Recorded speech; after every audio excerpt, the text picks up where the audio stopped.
संसद ने लाया है अपने साथ, वो है इस प्यार के तोहफे को आवाज देने वाले विशेष आवाज, विशेष यानी एक ऐसा आवाज जिन्होंने पार्श्व गायन को एक विशेष ऊंचाई प्रदान की। हम जिनकी बात करते हैं उनका इस धारा पर अवतरण हुआ था 1924 ईस्वी में 24 दिसंबर को। 24 दिसंबर में 1924 ईस्वी में अवतरित हुए महान गायक को दुनिया जानती है मोहम्मद रफी के नाम से। आज का ये विशेष सत्र मोहम्मद रफी को समर्पित है और हमारे बीच में है रफी की यादों को ताजा करने के लिए, यानी रफी के जो गायक गीत हैं इनको ताजा करने के लिए एक बार फिर से हैं अमरजीत और नागेश्वर। बहुत बहुत स्वागत है। और रफी की आवाज से, रफी के गीत से तो मुझे लगता है कि संगीत की दुनिया का जर्रा जर्रा, हर मन, हर हृदय, हर काम जो भी कर ले, यानी कहने का अभिप्राय है जहां कहीं भी छिपा कर रखा जा सकता है स्मृति को, जहां कहीं भी सुनने की गुंजाइश है, वो सब वाकिफ होगा। अब इसमें बात ही नहीं उठती है कि कौन उनके प्रसिद्ध थे, कौन उनके कम, यानी ये तो तराजू पे तौलना ही बेईमानी होगी। चलिए बिना तौले हुए, बिना देर के हुए एक प्रस्तुत कर रहे हैं जी। चाहूंगा मैं तुझे सांझ सवेरे,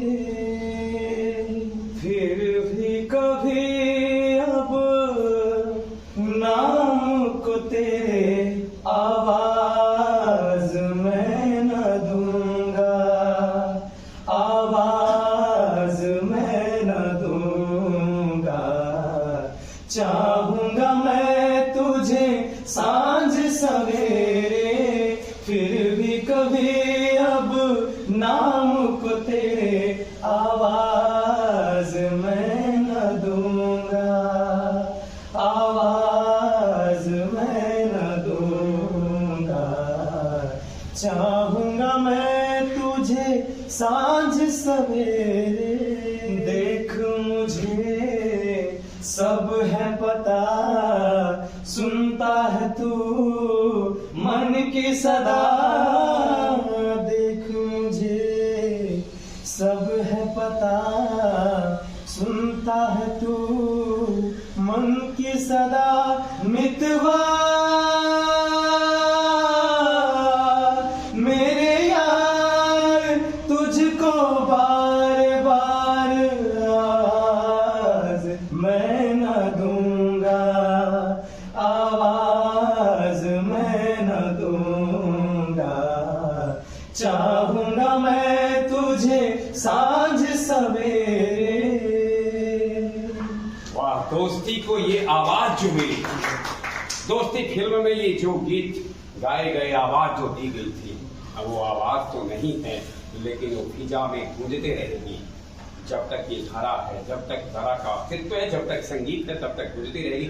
और एक दुस्साहस हम लोग करें, आवाज देते उनको, शायद लौट के ना आए लेकिन फिर भी किसी के कंठ में, किसी के साधना में उनका फिर से पुनर्जन्म हो। और उम्मीद करते हैं आप लोगों की साधना उस ऊंचाई तक है जब लगे रफी को कि जिस लकीर को हमने खींचा था, वो यानी जिसकी शुरुआत हमने की थी वो कारवा बन गया है। तो किसी लोग से वो आप लोगों को आशीर्वाद देते होंगे। जैसा कि हम जानते हैं कि उनका जन्म 1924 ईस्वी में हुआ और जन्म जिस समय हुआ था पंजाब राज्य में, उन दिनों पंजाब अविभाजित था। आजादी के बाद जो हिस्सा चला गया, उनके जन्मस्थल की बात की जाए तो अभी वो पाकिस्तान में पड़ता है। इसलिए हिंदुस्तान और पाकिस्तान में अनेक मतभेद हो, पर रफी के नाम पर कोई भेद नहीं। एकदम रफी को दोनों मानते हैं और पूरा हिंदुस्तान पाकिस्तान क्या जो समझ ले धरती का पूरा हरा स्थान मानता है, उनको सलाम करता है। और एक सुनते हैं कि सूफी संत को सुनते सुनते सुनते वो गायक काफी याद करते हैं, तो सूफी संत को सुनते सुनते सुनते गायक हुए। आरंभ किया फिल्मी सफर का पार्श्व गायक के रूप में एक पंजाबी फिल्म से इन्होंने आरंभ किया गुलाब लोच। और फिर क्या था, हिंदी में जब आना हुआ तो फिर कौन सी विधा है गीत की जो बचा रहेंगे चर्चा। गुनगुना से जैसे बजते हो घुंघरू कहीं पे, आके पर्वतों से जैसे गिरता हो झरना जमीन पे। झरनों की मौज है वो, मौजों की रवानी है। मेरी महबूबा मेरी जिंदगानी है, मेरी महबूबा। 1924 से सफर शुरू हुआ, अपने जीवन की आखिरी सांस जुलाई महीने की आखिरी तारीख 31 जुलाई को लिया 1980 ईस्वी में।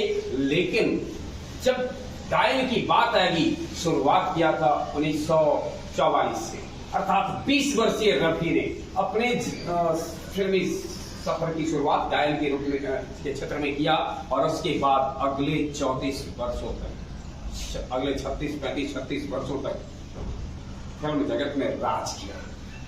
6 बार फिल्म फेयर पुरस्कार पार्श्व गायन के लिए मेल फिल्म फेयर पुरस्कार यानी उनको प्राप्त हुआ। 6 बार वही राष्ट्रीय फिल्म पुरस्कार से भी एक बार सम्मानित हुए और कई पुरस्कार उनको मिलते रहे। और यूं समझ लें, कुछ लोग ऐसे होते हैं जो खुद ही पुरस्कार होते हैं। तो यूं कहा जाए, मोहम्मद रफी तो पार्श्व गायन क्षेत्र के पुरस्कार ही थे, सम्मान ही थे।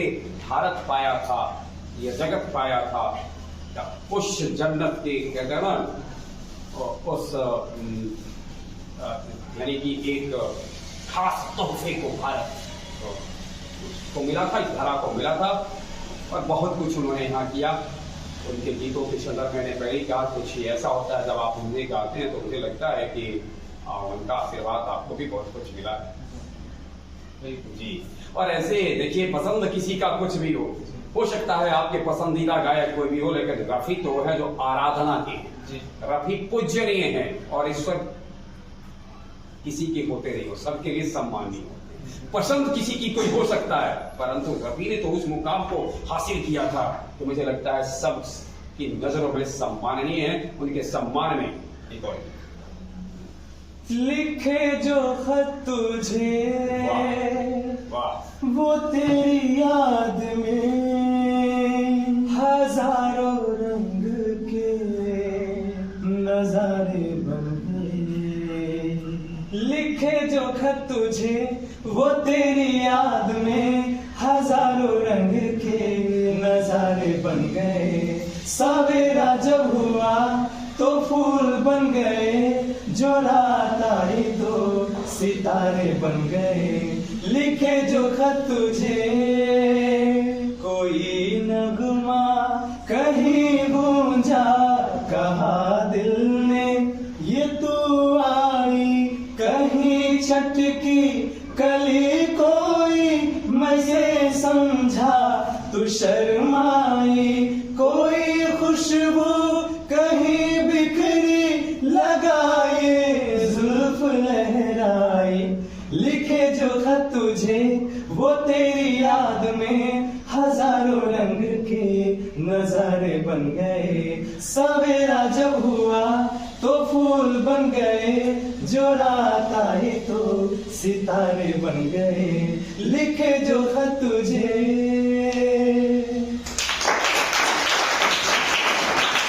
आज जब आवाज को थोड़ा सा संशोधित करने का, परिमार्जित करने के ढेर सारे उपकरण बन गए, तब भी शायद आवाज उस मुकाम को उसके बराबर नहीं पहुंच पाया जब नेचुरल, बिना किसी तकनीक के रफी की आवाज सुनने को। 7000 सॉन्ग रफी जी के रिकॉर्ड थे।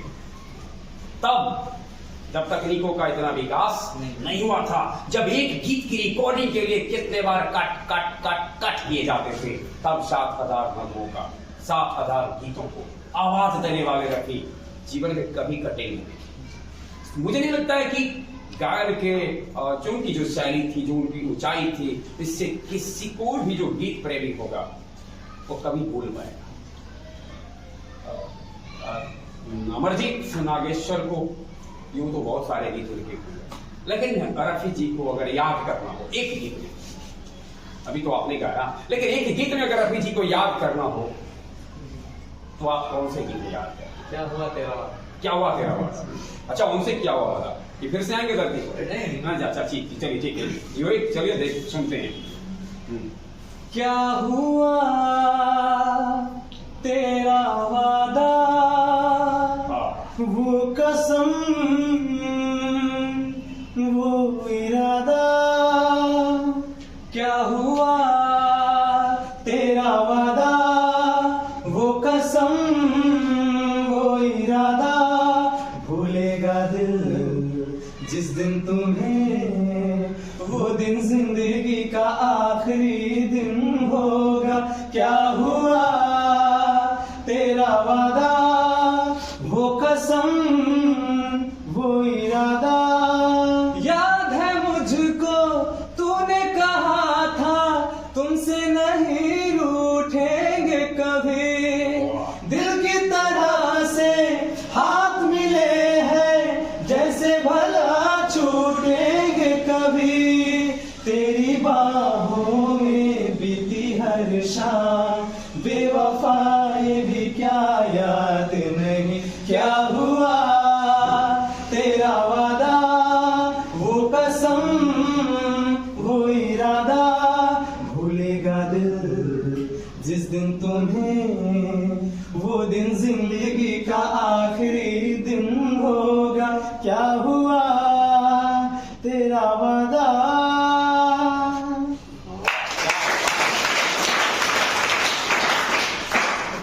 एक 70 के दशक में एक फिल्म आई और इसमें रफी जी ने आवाज दी और रफी जी ने पार्श्व गायन का कार्य किया। और इसके बाद सबसे खास बात है अमरजीत की 70 के बाद से जब कभी दरवाजे पर बारात आई, अच्छा तब से लेकर के नहीं, 1910 से लेकर के अभी 2022 की भी अगर बात करें तो शायद पहली पसंद होती है जी। मेरा इशारा आप समझ लीजिए।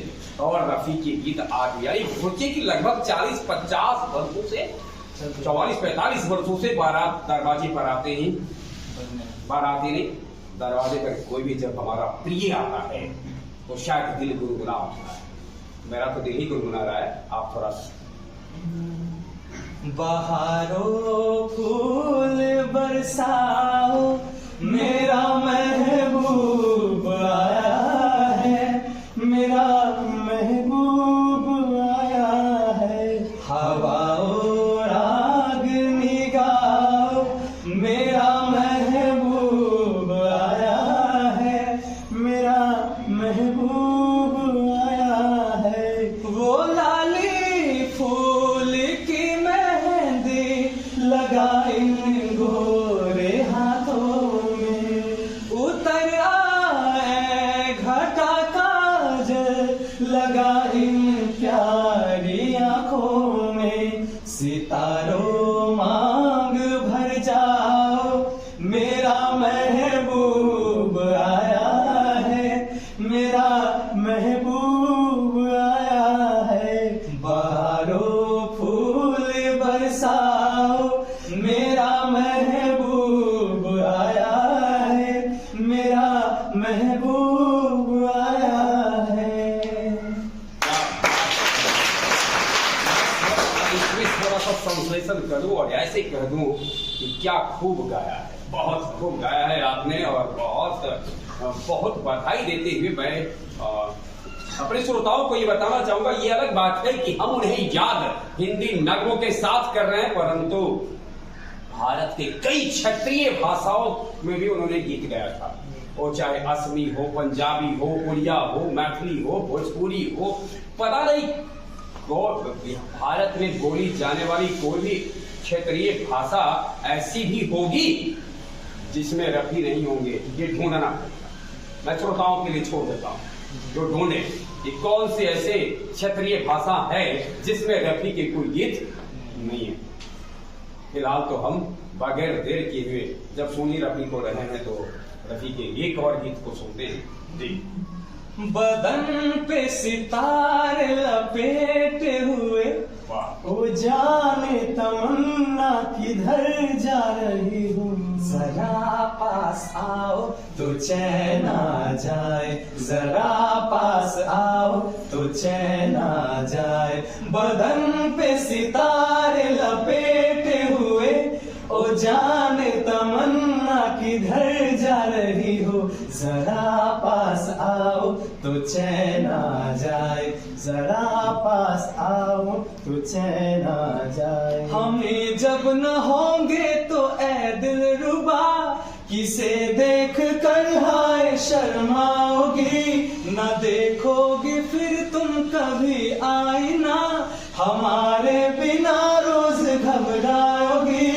बदन पे सितारे लपेटे हुए, ओ जाने तमन्ना किधर जा रही हो, जरा पास आओ तो चैन आ जाए, जरा पास आओ तो चैन आ जाए। बहुत बहुत खूब। और साहित्य संगीत संसद में आप कई बार आए हैं, कई बार विविध गायकों के जो यादें हैं इनके साथ मैं आपके बीच में होता हूँ। एक सवाल आपसे है, कभी आप जब इसको रिकॉर्ड कराने के बाद आपने कभी सुना इसको इस पर, तो किस प्रकार का आप रिएक्ट करते होंगे, होता कि लगता है कहीं कुछ और सुधार की, या कभी रोमांचित होते होंगे, कभी कुछ शिकायत जैसी रहती है? नहीं सर, सबसे पहले तो मेरा प्रैक्टिस हुआ था जी हाँ। अरे दोबारा जब आप सुनते हैं इसके विषय तो क्या लगता है, कैसा महसूस करते हैं? सर अच्छा लगता है, अगर कुछ गलत होता है वो पता चल जाता है कैसे चल जाता है, अच्छी बात है। और मैं आपने श्रोताओं को ये बता दूं कि 1967 ईस्वी में भारत सरकार की ओर से इन्हें पद्मश्री का पुरस्कार मिला। 1980 ईस्वी में जब इन्होंने आखिरी सांस ली थी, तो इसके बाद इनके ही सुपुत्र ने एक गाना गाया था, बहुत याद आए, मोहम्मद रफी तो बहुत मोहम्मद अजीज। तो अगर जानना ऐसे खैर कोई बात नहीं है, अगर ऐसे आपको अगर हो अजीज साहब की होगी ध्यान में तो चंद पंक्ति सुनाएंगे, ऐसे नहीं है तो कोई अभी ध्यान में है नहीं, लेकिन ना वो जब याद आए, हाँ जी जी जी वो जब याद आए बहुत याद आए, यही रहते हैं, जब जब याद हो तो हमेशा याद आते रहते हैं। तो अब मैं अपने साहित्य संगीत संसद को चूंकि विशेष रूप से समर्पित कर चुका हूँ, ये तो विशेष व्यक्ति विशेष थे मोहम्मद रफी जी का, लेकिन इसके साथ साथ हमारा एक लोक आस्था का महापर्व सामने है और इसलिए उसमें उसको ये समर्पित कर चुके हैं। तो मैं चाहूंगा कि हम अपने संसद का समापन जब करो तो छठ रउआ रउआ बहारा से घरवा जब ना, रउआ बहारा से घरवा जब ना आई रे बलाम जी, छठ घाट केकरा संगे हम जाए रे बलाम जी, छठ घाट केकरा संगे हम जाए रे बलाम। रउआ बहारा से घरवा जब ना आई रे बलाम जी, छठ घाट केकरा संगे हम जाए रे बलाम जी। केकरा से हम पिसवाए धोयल गेहुआ, केकरा से हम मंगवाई नारियल नेमुआ, केकरा से हम पिसवाए धोयल गेहुआ, केकरा से हम मंगवाई नारियल नेमुआ। बूढ़ बानी कैसे ससुर जी से, बूढ़ बानी कैसे ससुर जी से अढ़ाई रे बलाम जी, छठ घाट केकरा संगे हम जाए रे बलाम जी, छठ घाट केकरा संगे हम जाए रे बलाम जी।